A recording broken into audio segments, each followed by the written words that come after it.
Do you think you'll be admitted into paradise without being tested like those before you? They were afflicted with suffering and adversity, and were so violently shaken that even the messenger and the believers with him cried out, "When will God's help come?" Indeed, God's help is always near. Do you think you'll be admitted into paradise without being tested like those before you? Fascinating idea, because it comes with the idea that everything's a test. But isn't everything a test? Like, if you develop that mental framework that everything's a test, isn't everything a test? So if you do something, if you get something good in your life, if you get something so-called good, like you make, I know I say this all the time, but you make a lot of money, or what else is good? I don't know, you make a lot of money, or you get to go travel the world, you might think it's a good thing. You go live in South America for a while, you might think it's a good thing. I don't know, you get something good in your life. Does that necessarily mean it's a good thing? Or is it a test? Is it a test of kind of who you are and like what your character is? What if you're put in a position where you're in charge of people, like you're a boss, or you're a king, or you're a leader? What kind of leader are you? What kind of person do you become with the test that you were given by the world, by the source, by the creator? Alternatively, if things fall apart for you, what kind of person are you? I have a friend, and he got married, and when he got married, immediately his wife got sick. Like within 3 months, his wife got sick. She got sick. She gained a whole bunch of weight. She couldn't work. She was in school. She wanted to go work, and they were going to build a life together or whatever, and she couldn't work, and she got sick, and he had to take care of her. And that was his test, and he never gave up on her. He never did. And you got to think, like the bad things and the good things that happen are things that build your character, but only if you adopt that mindset. If you develop a mindset that says, "Oh, I'm a victim, look what bad has happened to me, oh no," it's easier to do that. And then, but what happens? What is the downstream effects of that behavior? The downstream effects of that behavior, if you believe you're a victim, you'll end up victimizing others. If you believe that you've been wronged, you tend to wrong others. And it's easy for me to say it, but I'll tell you, man, when I go through hard times, it's really hard to not feel like a victim. It's really hard to not be angry. But if you think like, hey, I'm going through this hard time right now, all things pass, good things pass, bad things pass, all things pass, this too shall pass. And when it passes, maybe it allows you to develop stronger character.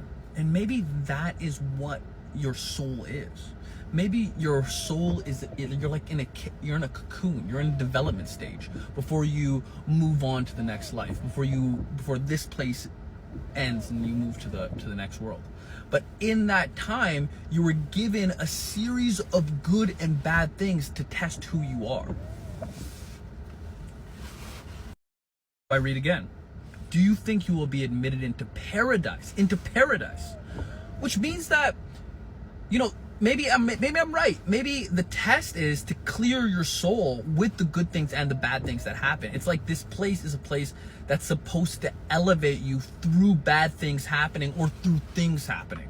It's like doing a squat, like the gravity pushes you down, but the ability to push up is what makes you stronger, is what makes you a better person, is what makes your legs stronger in that case. So if things are testing your own spirit, your own energy, your own who you are, your own identity, is it possible then that those events are the things that clear your soul, that shape you to see who you are? Do you think you will be admitted into paradise without being tested like those before you? Now, they were afflicted with suffering and adversity. There's suffering and adversity. So suffering and adversity. And pretty general, because we all face suffering and adversity. So in other words, maybe the more suffering and adversity you have, the better you're being tested. And we're so violently shaken that even the messenger and the believers cried out. So you suffered so much that what do? Ask for God. And so they cried out, When will God's help come? And isn't that what we all do?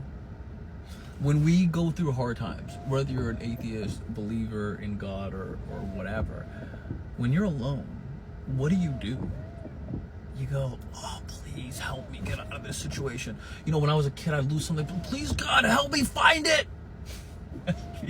We've been doing this forever, you know, because we realize, we identify that there's something bigger than us that might be guiding us, that might have play some part in your life.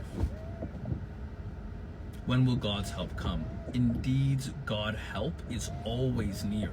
I'm going to keep going. Why not? We still have time. They ask you, O prophet, in what way should they donate? Say, whatever donations you give are for parents, relatives, orphans, the poor, the needy travelers. Whatever good you do is certainly well known to God. So do good. So ask for God's help, and when you can, do good and give.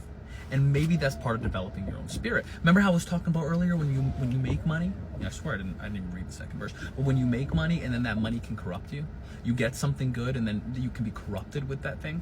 Well, here's the antidote. Maybe they ask you, O prophet, in what way should they donate? Whatever donations you give are for parents, relatives, orphans, the poor, and the needy travelers. Whatever good you do is certainly well known to God. Now, in other words, do good for the sake of doing good, but more so, do good to realize that, hey, you know, you might be affecting your soul with the good that you do. How about this? We're all the same thing. We're literally all the same thing. We're all consciousness. We're all experiencing consciousness through different biological networks. But we're all experiencing consciousness and different things happen to us. So maybe it could be the way you treat others. The way you treat others could be the way you feel good about yourself. If you treat others like trash, like garbage, you're gonna end up in a worse world, in a worse environment, a more miserable environment. But if you're good to people, if you're kind to people, kind of like when Jesus says, you know, one of in Jesus's commandments is to love God with all your heart, and to love your neighbor. Seems reasonable. Seems like these two methods are aligned. Cool, guys. Thanks for watching.